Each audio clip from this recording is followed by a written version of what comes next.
قرآن پاک کے پرانے نسخے اور قرآن پاک کے جو وہ نسخے ہیں جو قابل استعمال نہیں ہوتے ہیں، ان کا کیا حکم ہے؟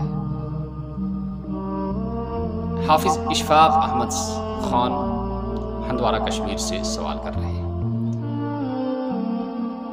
تو جی اشفاق صاحب، اس کا جواب یہ ہے کہ یہ جو قرآن پاک کے جو نسخے ہیں جو قابل استعمال نہیں ہیں، ان کا حکم یہ ہے کہ ان کو کسی اچھے پاک صاف کپڑے میں رکھ کر کسی ایسی جگہ زمین کی کھوہ کے اندر اور غار کے اندر رکھ دیا جائے جہاں ان پر مٹی نہ پڑے، ان کی بے ادبی نہ ہو۔ اور دوسری صورت ایک اجازت یہ بھی ہے کہ ان کو سپرد ان کو جو ہے نظر آتش کر دیا جائے، انہیں جلا دیا جائے۔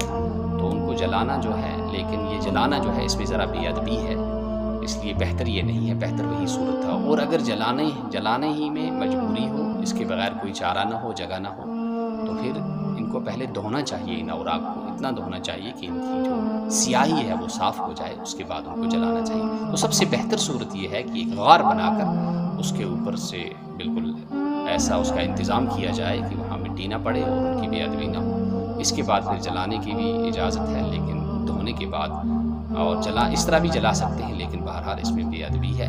اور اگر کہیں وافر مقدار میں بہت زیادہ پانی ہو تو پانی کے اندر بھی بہا سکتے ہیں جہاں پانی صاف پاک ہو۔ اللہ تعالیٰ عمل کرنے کی توفیق نصیب فرمائے۔ السلام علیکم ورحمۃ اللہ۔